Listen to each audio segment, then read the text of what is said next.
TNCRadio.LIVE, your commercial driver navigation station.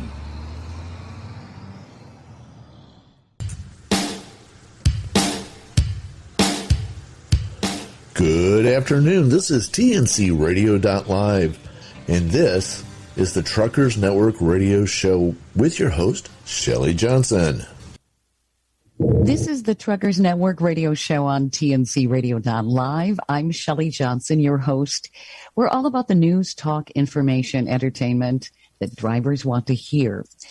Parking is a huge concern and issue for professional drivers everywhere. The serious truck parking shortage across the nation is not been properly addressed. And the National League of Cities has actually appealed to municipalities nationwide to help free up more parking for drivers. It's a unique proposal that I ran across and one that I thought was worth some serious discussion. The National League of Cities is an organization of city, town, and village leaders who are focused on improving the quality of life for their current and future constituents. With us today is Britney Kohler, Legislative Director of Transportation and Infrastructure for the League of Cities. Welcome, Britney. I'm so glad you could be with us today on the show. Thank you, Shelley. It's a pleasure to be here on behalf of the 19,000 cities, towns, and villages across the country. We certainly appreciate the work that you all do and are glad to be here to talk with you about truck parking today. That sounds terrific. If you could tell us a little bit more about your organization and what your organization's proposed that can actually create more truck parking. Sure. So the National League of Cities is a coalition of our elected leaders across the country who are working to make their communities better and certainly are big advocates for transportation. And so we are looking at all the areas that need improvement across the country, whether it's local roads or truck parking, or finding new connections, maybe across railroads and road connections where there's disjointed stops and starts in communities, or looking at other, thoroughfares of opportunity, what those main streets look like that have that serve as highways. How do we dissect those? So we've been really digging in this year, and you saw our proposal about matching up what we've seen in COVID on the roads, which is a lot of excess city parking at a variety of locations. It makes total sense because it's not being used. How did this all evolve? And if you could kind of maybe go into more detail for our listeners and what you proposed. Sure, glad to. So as everyone knows, COVID has disrupted transportation quite a bit. And while it's coming back in various forms and slowly but surely in different ways, we're also seeing lots of opportunities emerge from the new way of doing business, at least in the interim. And some of those things might be here to stay. So as we, really look at these trends in transportation, cities may want to consider what they're going to do with the excess parking that's in their areas, and might be able to find those collaborations, those perfect partnerships of I have excess parking and you're in need of it. So how do we maybe work with our local truck stop operators and others to make sure that there's a great way to put those to work? Cities are certainly innovative. They want to find great solutions and certainly appreciate the direct to doorstep delivery that's been happening throughout COVID. And much of that relies on truckers getting into our communities. So really excited to see what the collaboration potential could be, and how many cities might take us up on this proposal. Have you gotten any initial feedback from municipalities? I think the initial feedback has been positive, that they're thinking strategically about the future of all of their transportation assets. And as we look at what Congress might do this year with the transportation reauthorization, and bringing additional dollars to our roads and our transit across the country, we have to ask ourselves, what do we believe is going to be the future trend here, and what's going to be consistent and frankly, what are we hearing from our constituents about what they need? And so I think that everyone understands that the direct-to-consumer market is certainly a thriving one, and we're excited to see how we can plan our transportation accordingly. So how much parking is available? Do you have the stats on that is basically going unused because so many people are working remotely, and a lot of downtown areas are kind of been deserted in many ways, haven't they? So the transportation parking numbers are going to vary tremendously. And we've seen them early in the pandemic go very steeply. And now the comeback, if you will, has been slow and steady in some places and very fast in others. So it really comes down to regional markets and making sure that the parking and the traffic patterns in those areas are really being looked at in real time rather than in historical norms. And that's where, I feel like the work of everyday people identifying opportunities and working with organizations like the National League of Cities or folks like OIDA who can help to basically showcase where those trends are going to stick and to really make sure that we are looking a little bit ahead and at what's going to come back and how we see some of this movement in the future. So we're excited to see things evening out in a place where the numbers might be more reliable than during the early COVID months. And so it's going to be a great time to really look into this and to change up those models and to predict the future. Now, would this be the parking? Would it also be private companies that say like a big, like a Walmart, for instance, that has huge parking? Would it be also working with them in case people are not using their parking lots, making some of that available to drivers? Or certainly it could be. And I think that's a really exciting potential here is collaboration can start with local governments. It can start with private businesses. It can start with existing operators looking for additional parking spots. So there's a lot of ways that this could become more commonplace to create these partnerships and to see which spots are getting used. As cities usually do, we're always interested in maybe piloting something temporary before permanently installing it. And I think in this situation, that might be the strategy that a local business like a Walmart might want to employ. And it might be what a local airport might want to consider as well. What are the trends that you are seeing? I know that it's probably too early to tell, but as our economy reopens and people try to get back to, I guess I hate the phrase, the new normal. Who knows what that is? But what are the trends in terms of the utilization of these areas for parking and et cetera? Sure. So I agree with you that the phrase "the new normal" gets thrown around a lot, and probably doesn't actually reflect what we want. It reflects maybe what we think is there. And so one of the challenges I think for cities is to really consider what they want to grow. And how they want to encourage that, and also how we might be able to really think critically about what indicates that change and what will be those elements that absolutely ensure that we're putting these in the right places and following the data. And that's where I think our metropolitan planning organizations that cities are part of and work with very closely on transportation are going to be so critical to finding solutions to truck parking. And they're really going to be, I think, the places where we look to for that magical crystal ball answer on what is the new normal. Well, I would think it would alleviate a lot of the stress because there are going to be areas that simply aren't being used because things are not like they were pre-pandemic levels.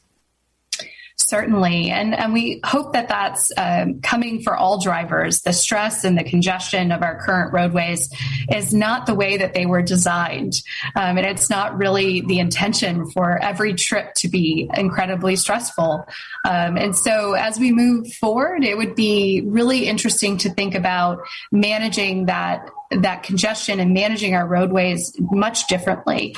And there's a lot of potential, both from, examples we've seen in Las Vegas about how they manage traffic coming in and out of the region, and what goes on behind the scenes and can go on behind the scenes to make your commute easier.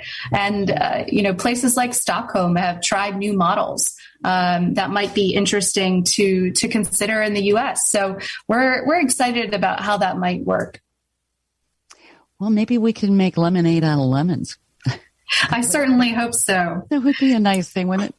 You're listening to the Truckers Network radio show on TNCRadio.LIVE. I'm Shelley Johnson here with Britney Kohler. We're talking to her. She's the Legislative Director of Transportation and Infrastructure for the National League of Cities. We'll be back with more. She's got some great information. Definitely stay tuned right here on TNCRadio.LIVE. This info blog on TNCRadio.live is brought to you by the Truckers Network at app.thetruckersnetwork.net.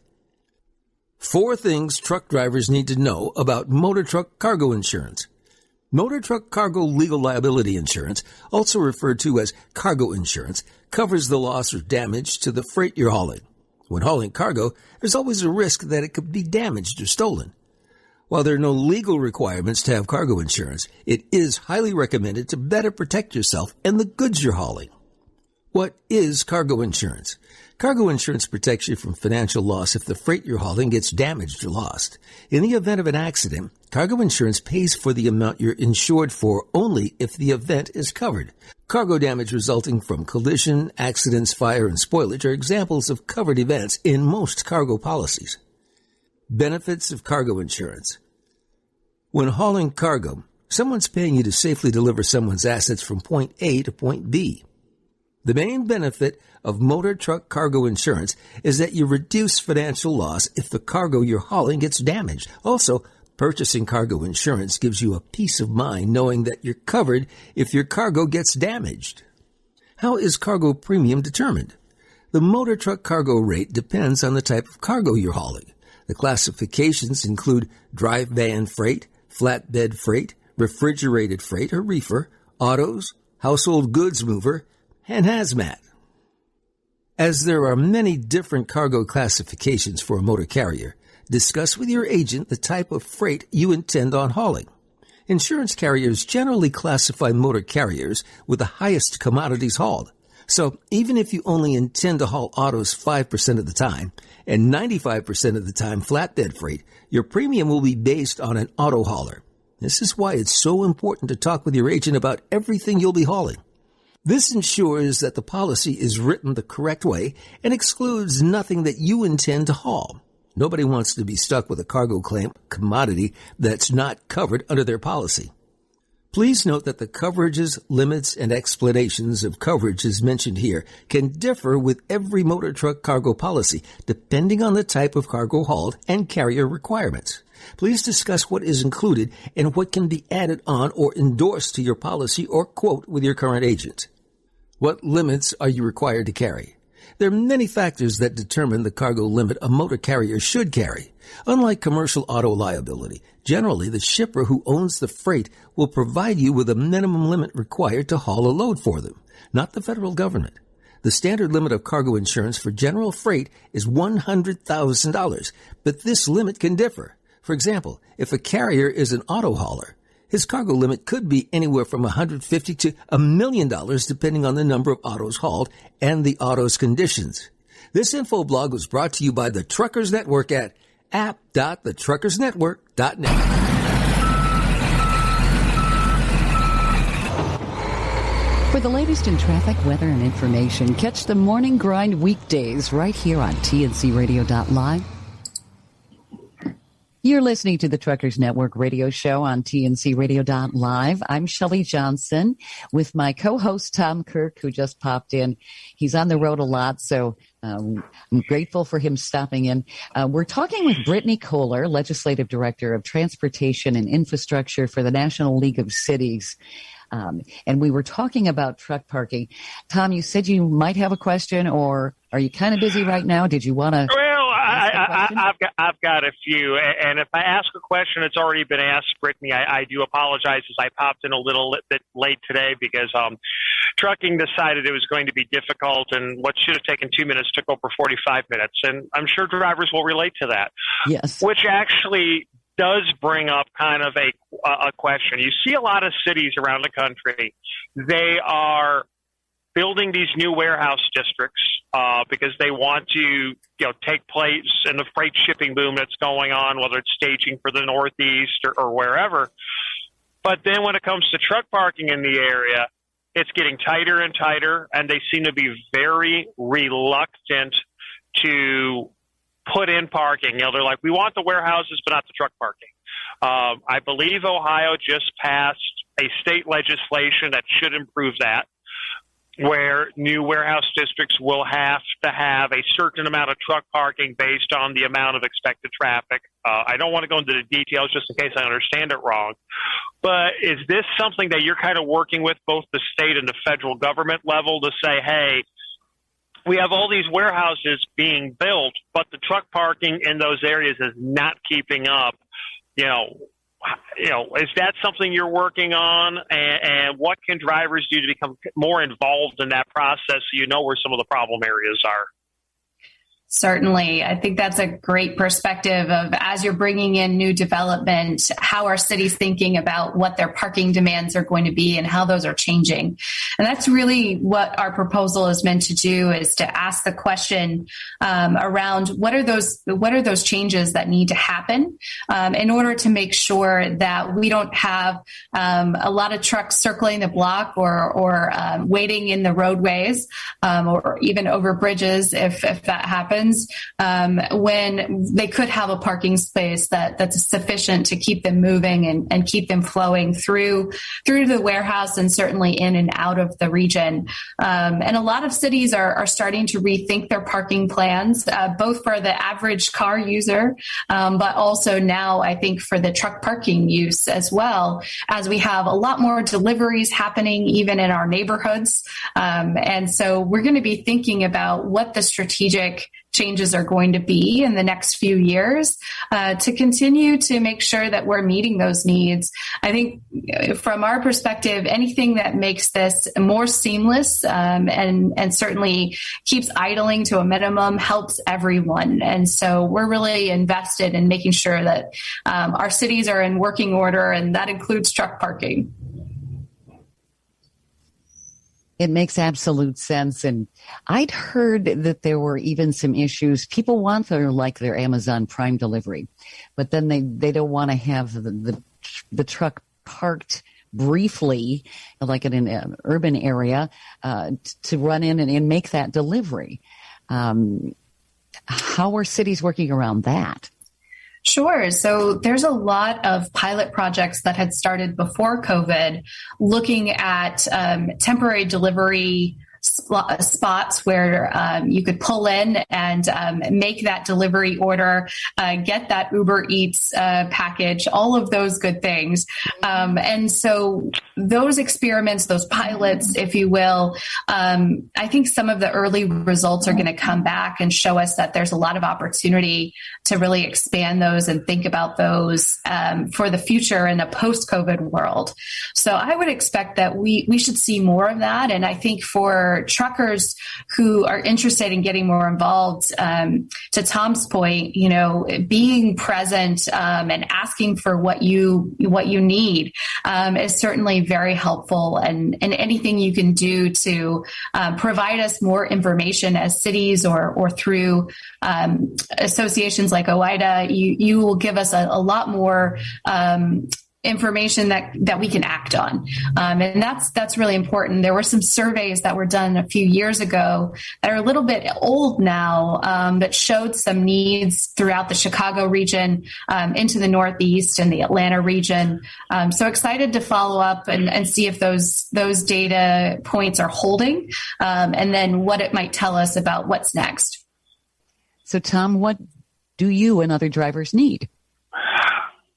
Well, you have your traditional choke points, for lack of a better word, which pretty much look at any major city on the map: Dallas, Houston, Los Angeles, Chicago, New York City, etc.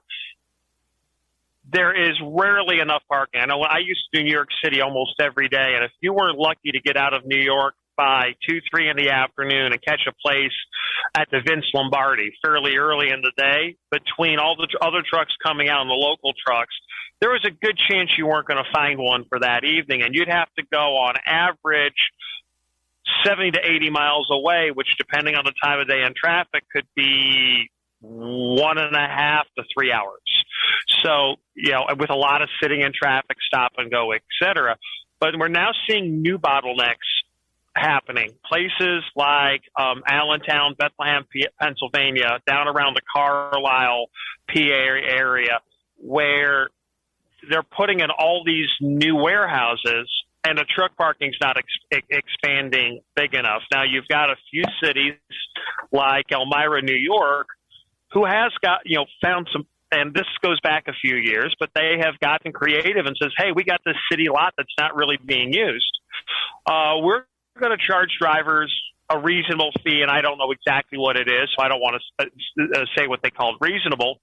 And we'll let them park there overnight. So on that stretch of 17 between basically Binghamton and the Elmira Corning / Erie, Pennsylvania area, that opened up, I want to say, between 30 and 50 spots, if I remember correctly.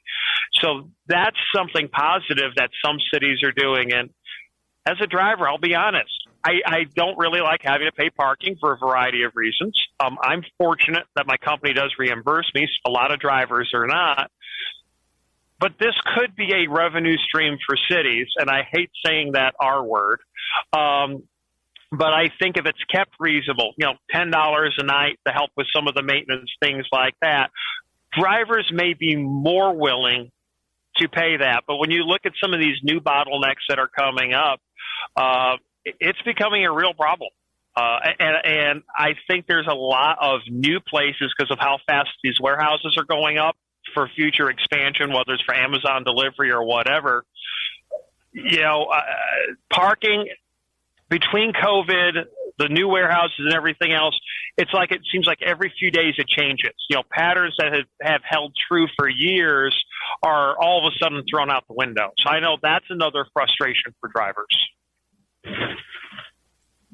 Definitely. And to the extent that, we can make the parking available and make it reasonable for folks, I think, everyone is interested in knowing what makes a good parking space. What do you really need at that parking location? Or is it just where it is? And that's really important information that I think we still want to know more about from folks within the industry and within that are traveling in those regions every day. So, certainly warehouse location proximity sounds like a really good indicator from what you're saying here. But if there are other things that we should be looking for as cities, that's really important for us to know. There's a few things. Number one, if you look at where warehouses are, take a look, and I'll use Allentown, Bethlehem, PA as an example because I used to deliver in there a lot. They probably have 50 to 100 warehouses between the two cities. And if in the Allentown area, I want to say there's 100 parking spots. So right off the bat, you can do the math. You have far more trucks going in and out of the area needing parking than what that area has to offer. If you look down around the Carlisle, Harrisburg area, they've put in a whole bunch of warehouses in about a 50-mile stretch. And other than a project to expand the rest area on 81, they haven't done it. But they haven't, which is still being done. There really is an expansion there. So I definitely think that's a good factor. But I also think, when you look at your traditional bottlenecks where they're just high delivery / freight areas, Chicago, LA, wherever, you got a lot of freight coming in, a lot of freight going out, and traffic tends to move slowly, which burns up drivers' hours. So there is a need for more parking in there. And I do know when looking around Chicago now, there are a few more places to park than there has been in the past. They're more towards the suburbs, but they are coming in. But really the big things that drivers look for is the parking lot safe? Is it reasonably clean? Are the spaces relatively large enough to easily get a truck in and out without having your truck getting damaged, whether it's by whatever means? And is there bathrooms? And is there reasonable food nearby? And those showers, laundry, everything else is an added bonus. But those are what I'll call the basics of humanity, are really what most drivers would like to have. The porta potties and things like that, or vending machines are kind of old. Certainly. And those all sound like reasonable human expectations to have, especially if you're going to be paying for parking. And certainly, to the extent that bathrooms are sometimes few and far between, whether you're doing short haul or long haul. And so that certainly has come up a few times throughout our conversations. And I want to make sure that as cities, we're being open to meeting those needs and really thinking critically about where you guys can get in and out of easily throughout your travel. That helps us as cities, keep the streets moving as well. One of the things I know drivers see, myself included, and I'll use an example of this where we just spent the weekend.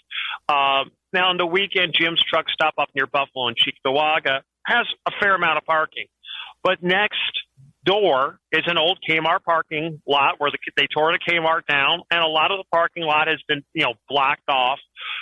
That could be a great place for some form of a project for parking. And like I said, I'm not saying free parking. I'm saying parking to be, because you now have a lot that isn't being used.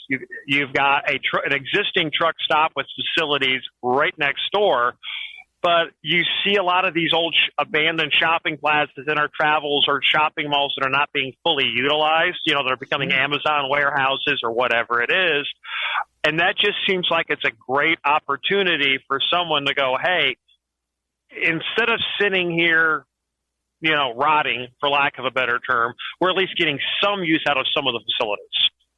And for some communities, because the one thing that we really noticed this year as drivers, COVID made bathrooms a very precious commodity because a lot of places, for whatever set of reasons, shut down their bathrooms to drivers or the public in general. And in many cases, they're still haven't been fully reopened. So I think there's a lot of opportunities there. I don't know if anyone's thrown this idea out to you. Why couldn't, with some of these parking facilities, maybe a small food truck park be created? Because now you have a place food trucks or food vendors to go. You've got people, whether it's drivers or community members, who may want to use their services, but I think that would maybe be a kind of a unique partnership, shall we say, between drivers and the general community as well as the cities. That's a good idea. Yeah. Certainly. And I think our food trucks across the country have gotten creative about where they're going as well throughout COVID. And they actually share some of your parking concerns that they've brought to cities in a strategic manner, trying to think about how to make those locations viable for them and where they could go next. So certainly a potential partnership in the making. And I've been reading a few articles on that where like a night market in LA, not exactly legal, has popped up. And a lot of people are going, well, if this gets shut down, where will we go next? And to me, I've often said if I was ever going to open truck parking for drivers, I wouldn't worry about fuel. I would get a nice place put in some bathrooms, maybe some showers, and then get food trucks or other services like a mobile CV repair shop, maybe somebody who can do a barber shop on wheels, etc., to work there at certain hours because you're charging a reasonable fee for drivers to park, but then you don't have the overhead of having to run your own restaurant and things like that. You know, you're keeping the overhead down and relying on people like the food trucks or the mobile businessmen, or the mobile entrepreneur, who are willing to do things legally but want to somehow improve their lives, have a great idea. I know a few years ago, a guy made the news for putting together a mobile shower rig, and he was from, I want to say, North Carolina-ish, and taking it out to the oil fields where he would charge, I don't know if it was $20 or whatever it is, where people could come and take showers. And I'm going, that's a genius idea, because there was a shortage of showers and hotel rooms. So he saw a need and filled it. And I think this would be a great way for cities and their local businessmen or entrepreneurs to work together. I think you're absolutely right. And making sure that we're working with entrepreneurs as cities in times like these where everything is changing is so important. And I know that it's been a challenging year for a lot of entrepreneurs, but they're also hungry and ready for those new opportunities. So hopefully this conversation will spur more and we'll be able to see what happens because of that. I really hope so too. So as a driver, if I'm hearing this conversation saying, hey, I agree with Tom, I want to say, I agree with a lot of the stuff he said tonight and get a hold of you. Or on the contrary, if somebody says, oh, grief, Tom is all wet, he doesn't know what he's talking about, he's got this all wrong, I need to tell her why. What is the best way for someone to get in contact, whether it's with you or one of the appropriate counterparts at the National League of Cities? Well, I would say, my information is online, and NLC is always glad to take incoming questions. But I think the best place for a truck operator to go is actually to talk to their city council member and to talk with their mayor about what they're experiencing and maybe where they'd like to see some opportunities. Also, if we're thinking about pulling the entrepreneurs in, the local chamber of commerce is never a bad stop. Just to send a note and say, there's a lot of opportunities here. What can we do to show from the trucking community that this could be a great place for people to set up business? I know personally that one of the ways that things really get started among cities and really catch on is by one city doing it really well. So if you find that maybe you mentioned Elmira earlier, so we'll keep going with that example. They did a great job. Maybe other cities learn from that and find other opportunities to grow that innovation and collaboration and make that happen in their communities across the country. So I'm hoping that there's a little bit of a stealing for good, stealing a great idea and making it their own, and hopefully inspiring a few folks to meet the need along the way. Sure. They're leading by example, and other people follow through and do the same thing. And pretty soon you've got a great trend that helps. But I think that starting a conversation is important. Don't you agree, Tom? And a lot of it is the frustration of not knowing who do you get a hold of to solve this problem. That is 95% of it, because the one thing you were saying, Brittany, and this is the only concern I had with what you're saying, a lot of drivers are not necessarily comfortable with writing letters and doing some of that stuff. And they're kind of looking for that one person or organization that they can reach out to. And it's not that they're lazy. Sometimes it is that they're just too busy with everything they're involved with. Shelley, stop grinning when I say that. No, you're not busy at all, Tom. So first question is, if a driver does want to raise some of these issues but doesn't feel they're able to reach out to a whole bunch of places, is there one place you can suggest that is the most one or two places you can suggest is the most effective place for them to raise their concerns and ideas? We'll go with that part first. So I think that this is a conversation that a lot of transportation folks are having right now. And so if it feels like a formal letter is too much, there's certainly, some of the departments of transportation, they keep open hotlines for a lot of things.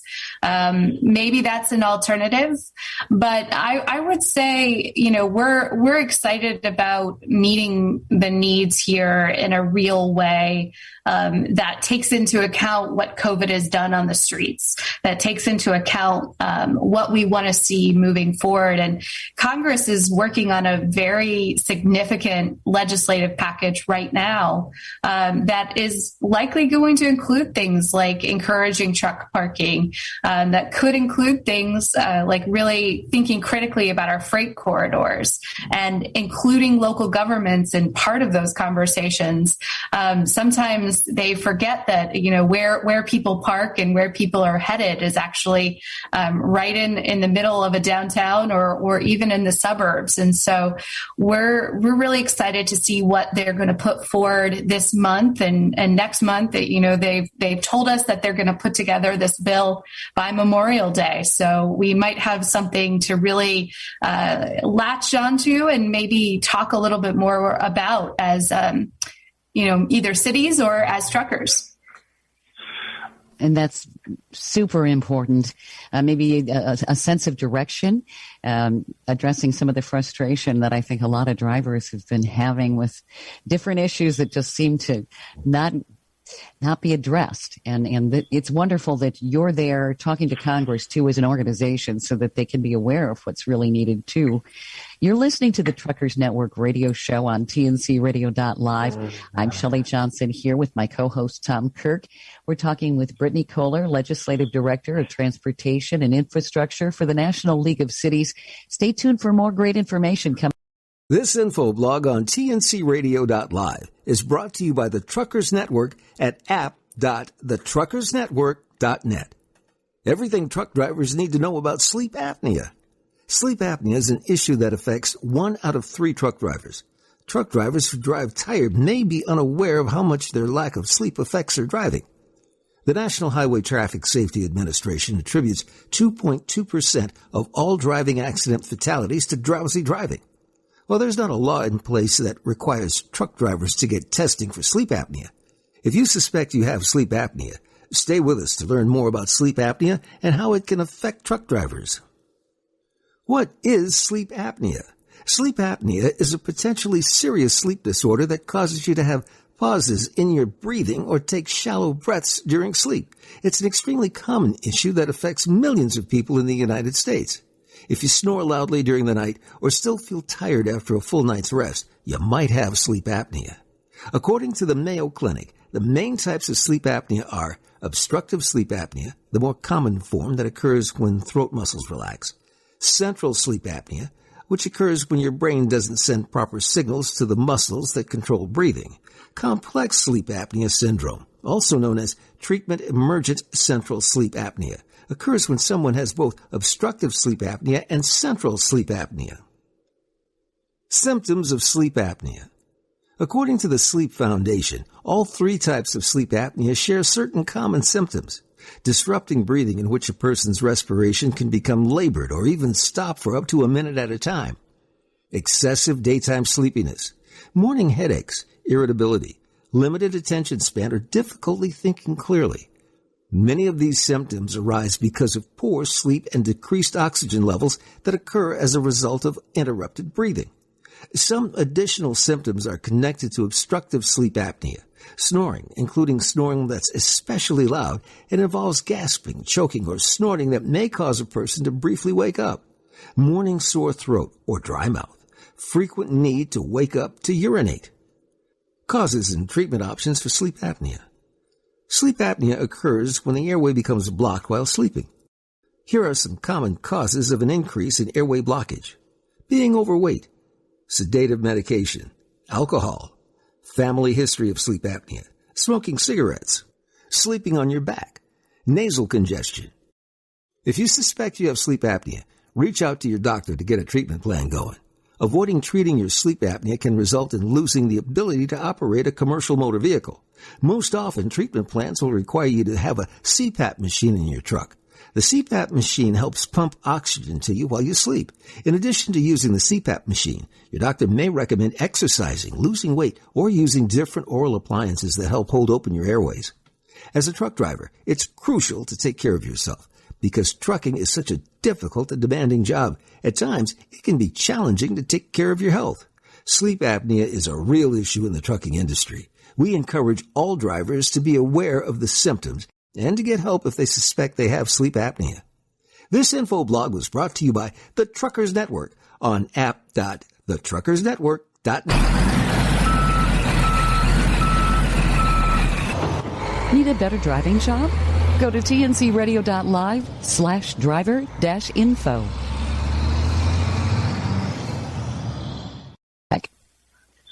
You're listening to TNCRadio.LIVE. This is the Truckers Network radio show. I'm Shelley Johnson with my co-host Tom Kirk. We're talking with Britney Kohler, who's the Legislative Director of Transportation and Infrastructure for the National League of Cities. Tom, you said you had another question. You've got some great questions because you're out there driving around. I'll throw it to you. Well, the next thing is kind of a question/statement. And some of it did come from a conversation Brittany and I did just have off the air, talking about different ways drivers communicate and how drivers don't always know who's the best one to reach out to or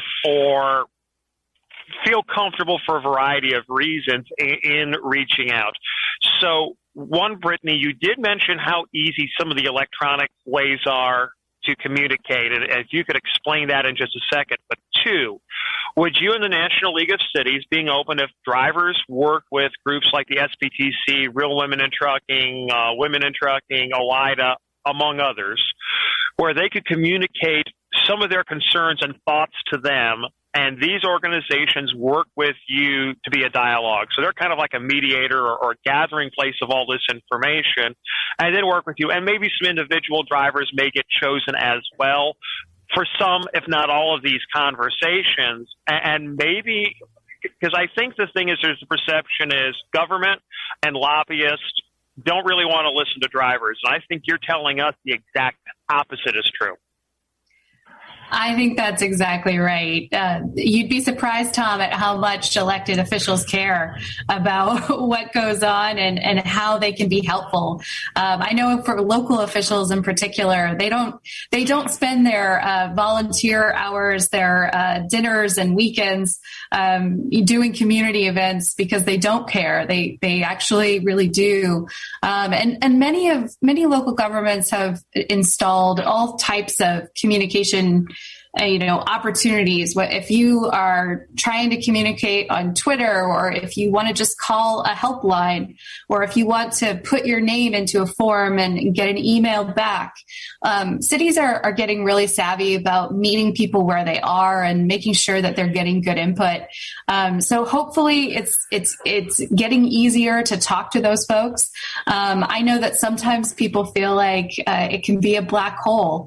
Does my voice really matter? And I think right now, while everyone's thinking creatively about what's really needed to come out of COVID and get that economic recovery going, people are really interested to hear from different voices. And I certainly hope that OIDA and, others are going to jump in here and be great places to gather, individual comments. And hopefully we can work collectively to put some things together that help make this more of an opportunity for cities and for truckers. The one thing that I think I have seen over the years, and please tell me if I'm wrong, because there's always this perception when you're dealing with local governments as a truck driver, particularly if you're not from that area, they kind of look at you and go, well, you're not one of my direct constituents, so and you don't vote for me, but this person over here who's very vocal and hates truck parking and hates big trucks, well, they do. So while you're saying a lot of good things, we're just going to ignore you and pay attention to them. And Right. That may or may not be an accurate perception. And that's, I think, one of the things that we sometimes find frustrating is, or communities will have these forums, but and I think COVID has changed this some. Drivers are out of town working when it happens, so their voices don't always get heard. Do you think this is a problem? And if you do think it's a problem, how do you think we as drivers can be part of a solution? Definitely. It's important to remember, though, that your connection is to that business you're delivering to and to, the warehouse you're coming from, right? And those are constituents. And so sometimes it might be working with those folks to uplift what you're trying to express. And make sure that they're involved in some way. But I think it also comes back around to the national conversation we're having in Washington right now, which is how do we know where to put good truck parking? And in the past, we did a survey here out of the FHWA, I believe, looking at where truckers actually wanted to see parking. And maybe we'll see that again. Somebody will pick that up and run with it and see if we can identify more hot spots where parking is needed. Is Congress listening more actively, you think, on a lot of these issues? I think that right now is the time when, transportation is a persistent topic of communication up here. But when a bill is moving like the FAST Act reauthorization, it's really important to get all of your good ideas out now, because that bill could last for 5 years. So we might be putting that conversation to bed by the deadline is really September 31st of this year. So are they requesting feedback, and where could someone send some of that?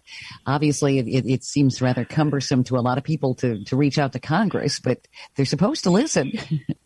Definitely. And there are always on each of their congressional websites, there's all the little forms and social media links and ways that you can communicate with them.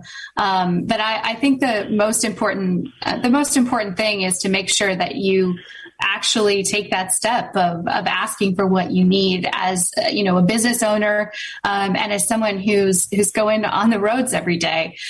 This is the system that you have to live with. So certainly encourage folks to step up and to talk about what's happening out there. I can't imagine a group that has a more on the ground perspective than city leaders and truckers. Absolutely. Britney, I do have a question for you. Have you ever heard of and this is a shameless plug, the documentary Be Prepared to Stop? I had heard a little bit about it from Shelley, and certainly there are some other great documentaries that have been coming out about transportation and what we're doing out there. But certainly appreciate that more folks care about transportation than I've ever seen before as a transportation nerd. And so glad to hear that there are more coming that I don't know about, and certainly expect some more. Yeah, it's a great documentary. We actually have the link on our website so people can view it. Be prepared to stop. One of the things that I would suggest, because it covers infrastructure, not just specifically trucks and truck parking. It covers a wide variety of issues. But I would suggest if you haven't look at it, because we coined a term on here. And the director, Jennifer Clymer, or one of the producers, also agreed. It is Infrastructure for Dummies 101.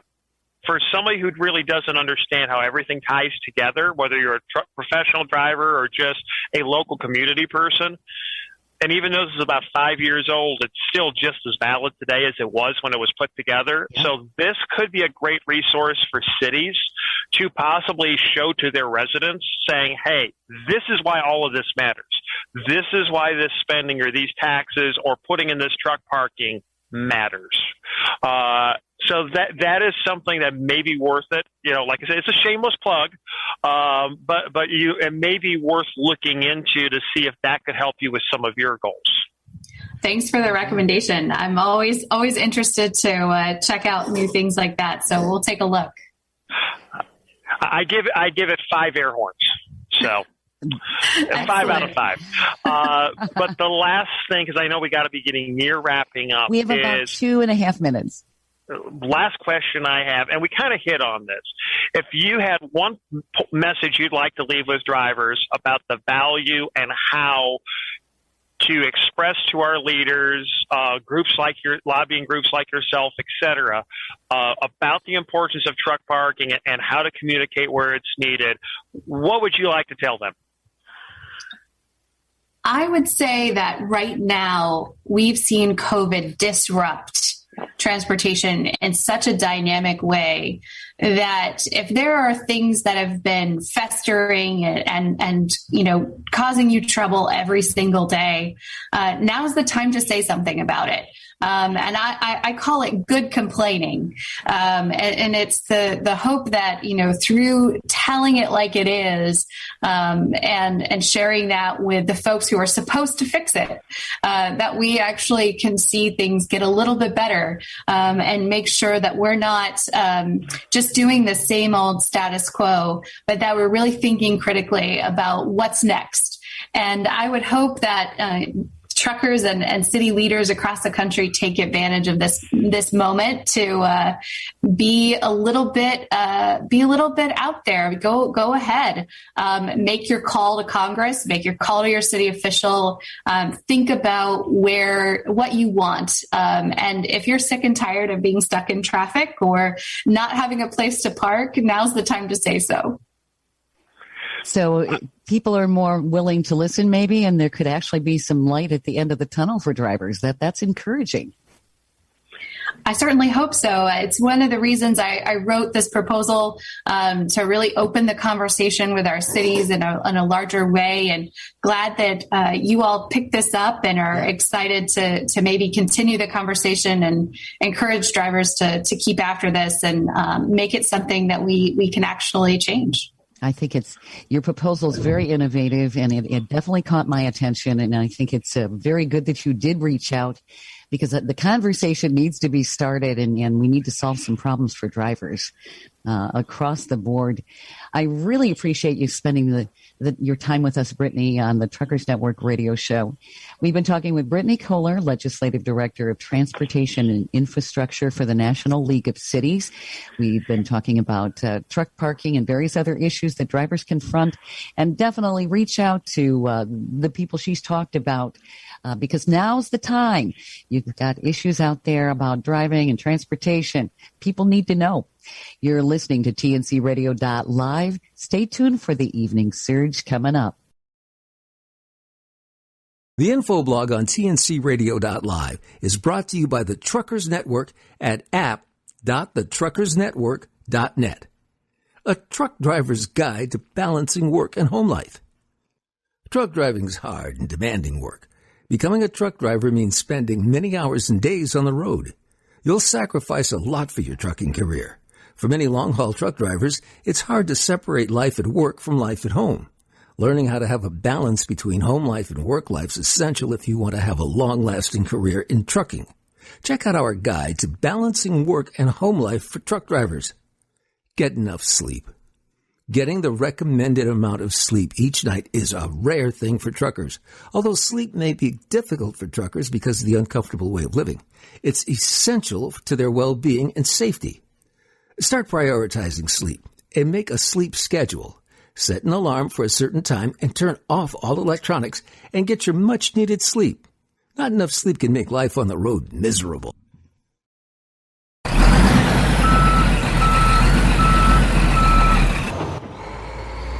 TNCRadio.LIVE, your commercial driver navigation station.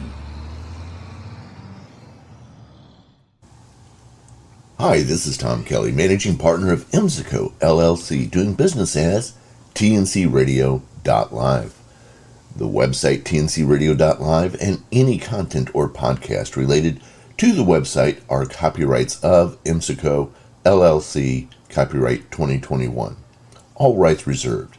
Any redistribution or reproduction of all or any part of the contents in any form is prohibited other than the following. We welcome you to download and play the publicly available podcast and share with others for personal use. Please acknowledge TNCRadio.LIVE as the source of the material. You may not, except with our express written permission, distribute or commercially exploit the content. And while we endeavor to keep the information up to date and correct, we make no representations or warranties of any kind expressed or implied about the completeness, accuracy, reliability, suitability, or availability with respect to the website, the podcast, or the information, products, services, or related graphics contained on the website or podcast for any purpose. Any reliance you place on such information is therefore strictly at your own risk. For additional information, including details regarding monetization of this podcast, send email to podcasts@tncradio.live.